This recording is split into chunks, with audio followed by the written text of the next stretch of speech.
Hi! I like coffee with my coffee. I'm a no bullshit kind of girl. No room for creamer or that vanilla stuff either. I need something real to fill my cup. Hi! Welcome to my channel. I'm Isabel. Welcome to my channel. I'm filming this video a little bit before the end of November. Today is November 27th, but the next few days are going to be very busy in my life, so here it is. November book wrap. I started the month strongly with The Invisible Life of Addie Larue by V.E. Schwab. Sorry if I'm mispronouncing that. But her book is having a hype moment in Bookstagram. And it has been remained in the best-selling list since it was released back in October 6, 2020. Because it is so new, I did not know anything about it. As you can tell by all my other previous wrap-ups, I pick my books without a lot of previous research about them. That's how I like it. I like to be surprised. But this book, I just saw it everywhere before the release date. And the cover was everywhere. But to be honest, I wasn't that attracted to the cover like other people were. But what did attract me was that I heard that it was like historical fiction mixed with fantasy. And I love historical fiction and I've been trying to get into fantasy lately. So I thought this was a very interesting way to do that. The Invisible Life of Addie Larue tells the unforgettable story of Addie, a woman living in France in 1714, who's being forced to marry a man that she barely knows. This is not something unusual in her little town, but Addie doesn't want to be like those people in her village. She wants to go out and see the world, and she wants freedom to do so. In her desperation, Addie turns to the forest looking for escape and finds herself asking the gods for their help. However, the only one that replies is the one that today we will call the devil. In this Faust-esque inspired novel, Addie gives her soul to the devil after she is done with her life. And what starts as a wish to be free is to be paid by having no one remember her. Like that, she lives 300 years of forgettable, lonely existence that only allows her to leave echoes of herself through artists by being their muse. Until one day, she robs one book from a New York quirky bookstore in the year 2014, and the boy that works there remembers her. I gave this book 4.5 stars. That 0.5 has to do with the ending, that if you follow me in my Instagram stories, you saw the rant I did about the ending.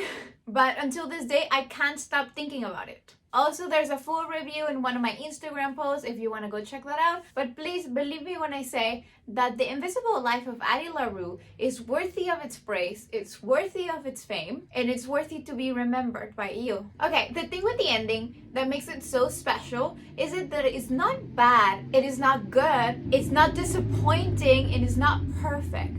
It kind of just leaves you thinking that that's how things have to be, you know? Like there's some peace at the end that I felt like that's how everything was meant to be. And only very few books leave you like that, I think. So go read it, make up your own mind about it. Moving on.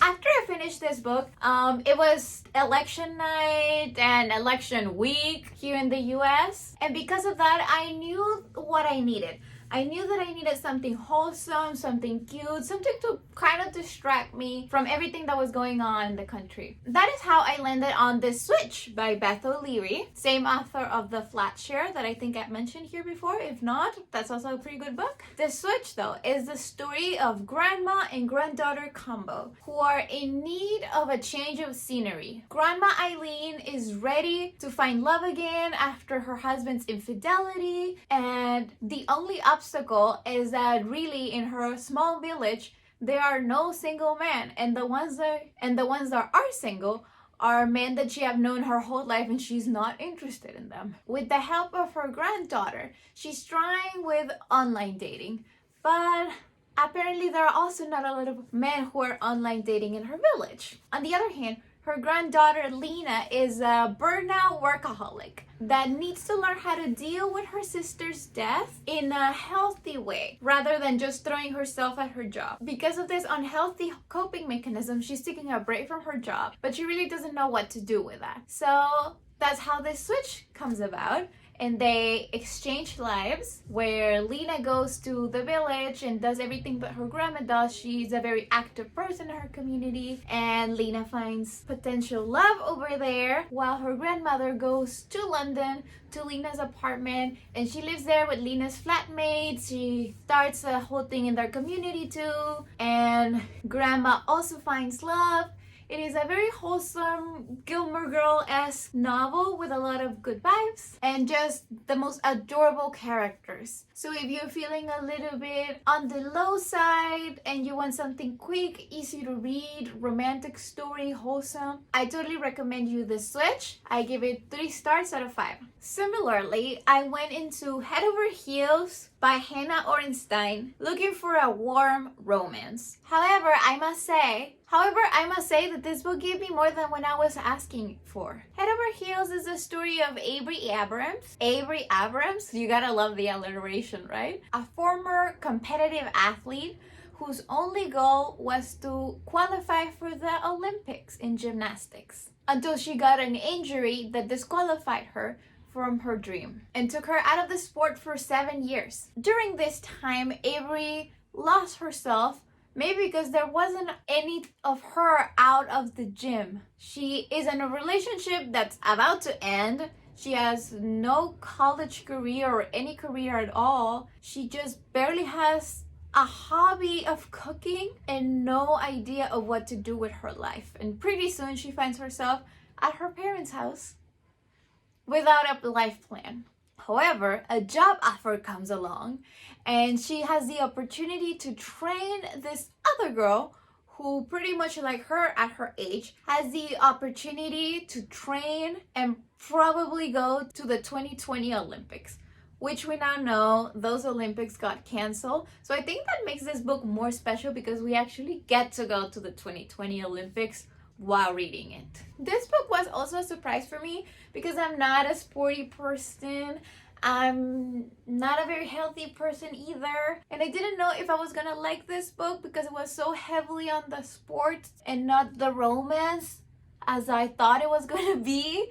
And I was about to not finish it, honestly, when I started reading it and I saw that the romance wasn't the central point. But it was a good surprise because while the romance is not what I thought it was gonna be, it surprised me with a lot of female empowerment and friendship. Hannah Orenstein manages to include in her novel topics about sexual harassment, mental health issues, and the physical and emotional abuse that athletes suffer, especially young girls. Body dysmorphia, eating disorders, sexual harassment, it's all there.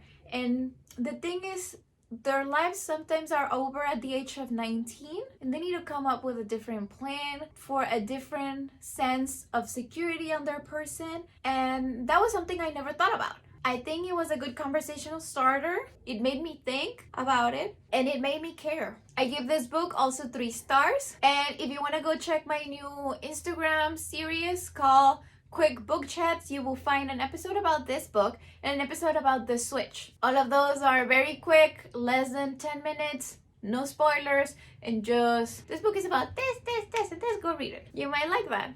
Next, I read the very much acclaimed The 7 Husbands of Evelyn Hugo by Taylor Jenkins Reid, who is the author of Daisy Jones and the Six. That, if you remember, I think it was August, the video of August wrap up, I talk about how much I adore Daisy Jones and the Six. Having read The 7 Husbands of Evelyn Hugo, I feel pretty confident by saying that Taylor Jenkins Reid really know how to write celebrity. All the characters felt as real as the characters in Daisy Jones felt, and maybe even more. Because as we see this, because the style is a little bit different. In Daisy Jones, you have kind of like a documentary style, with each person gets to tell their own side of the story. While in The 7 Husbands of Evelyn Hugo is the one telling the story, and sometimes we get the perspective of the person that she's speaking to who's writing her story. This book introduces us to superstar Evelyn Hugo, a 1950s debutante in Hollywood, making her way into the Academy Awards and having the most scandalous life that you can think of. In her old age, she decides to tell her whole truth to this one relatively unknown reporter, Monique Grant. and she offers her the deal of her lifetime. She is to write a book about Evelyn Hugo and publish it after Evelyn Hugo dies. And with that, the whole story of her life is going to be available for the public who has always wanted to know what's up with her 7 husbands. With a premise like this, the book keeps you on edge forever. With the tabloids, the scandals, the movies, the difficulties of being a celebrity, the love affairs, and the mystery. Like, I cannot recommend you this book enough, but I can't tell you why, because if I tell you why, then I tell you the secret of the book, which is the big plot twist, and then I'm gonna ruin it for you. So just listen to me, go read it. There's this big debate whether it's a feminist book or not a feminist book. I think you can do a feminist reading about it. I don't know why people have to be so focused on that though. But in my opinion, it is. It empowers women. It exposes the reality of sexual oppression that women experience in the 50s and now. And I think you will like it. Go read it. And when you do, listen to The Lucky One and The Lakes by Taylor Swift. It's all gonna make sense. 4 stars. I give it 4 out of 5 stars because there was this one character who was very annoying to me. Celia. Yes, Celia. She's very annoying. I don't like her. After that, I read the 1927 novel To the Lighthouse by our queen, Virginia Woolf. And with that, I must say, this might not be the book for everyone because it is not a plot-driven story. And at times, it can be really confusing. What shines here is the surrealist stream of conscious prose that Virginia Woolf weaves within the story. This novel is part of the modernist movement that really made use of that technique of focalization, that it means that it switches from different characters and all of them narrate a part of what they're thinking, of their observations, which is what might cause confusion within the reader, because sometimes you don't know who is talking or who is thinking stuff. And there's so much dialogue and not enough action that you are probably going to get frustrated with it.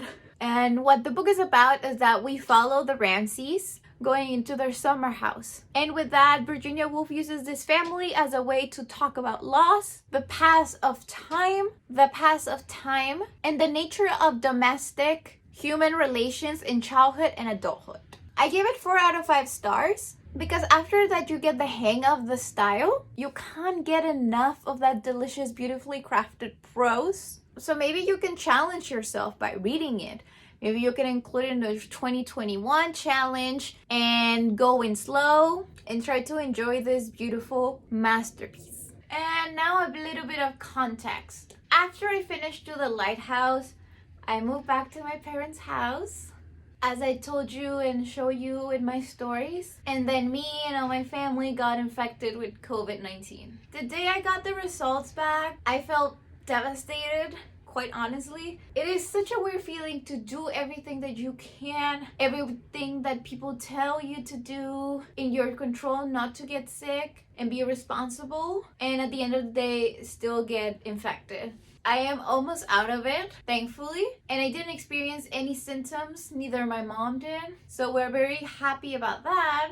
So we're pretty grateful in that aspect. However, the only symptom I experienced, it was this heavy sense of dread. I was not able to concentrate on anything or have a cohesive thought. The hours just passed through me, and I was just scared of me, of anyone of my family getting worse and having to go to the hospital, having difficult breathing. I'm grateful that it didn't happen, but I was always worried that it was going to happen. So it was a moment when I couldn't read that much. And I'm explaining all of this to you because all the other books happened the first 2 weeks of November. I was very active those 2 weeks of November. But then moving happened, COVID happened. I didn't get a Thanksgiving dinner, even though Thanksgiving is my favorite holiday. But all of this is important, and I'm telling you all of this because of the last book I'm going to talk to you about, which is the first Outlander book. I was reading Outlander. I've been reading Outlander this past 2 weeks, and I'm barely halfway there, and I just can't finish it. I'm explaining all of this that has happened. I told you everything that has been happening in my life because it might be the reason why I'm being so unjust with this book, because I've heard that a lot of people like it. But I just feel like for a 600-page book, nothing is happening. There's not a lot of action as I thought it was gonna be. I thought it was a fantasy book, so I thought something was going to happen, like an adventure or something. Maybe I'm not being able to properly judge this book because of my state of mind. But I'm disappointed of what I've read so far. Outlander seems like a 60-page excuse for a lot of sex scenes. And I'm not against sex scenes. That's not the thing. It's just that this is not what I expected at all. I guess I expected more. It's just the lack of plot just seems as an excuse for a housewife's fantasy. I don't know. I'll let you know about my feelings when I finish though. It might get better towards the end. That's all from me. Those are the books I read during the month of November. Thank you for watching this video. Please take care as best as you can. Keep reading, and when you're not, follow me in all my social media. It's all linked down below. As I said like 10,000 times in this video, there's exclusive content in Instagram. If you're not following me there, well, that's a big mistake on your part, honestly. But I'll see you all in my next video and in all my Instagram stories. Also, I want to say a big thank you to everyone that comments my videos. I love your comments. I like really love your comments. So if you could leave a comment down here about, okay, tell me a book that disappointed you. That could be a good topic for the comment section. A book that disappointed you. It doesn't matter what's the reason, okay? Just tell me down below. I'm gonna be reading all of them, and I might make a new video or an IGTV about it. Bye!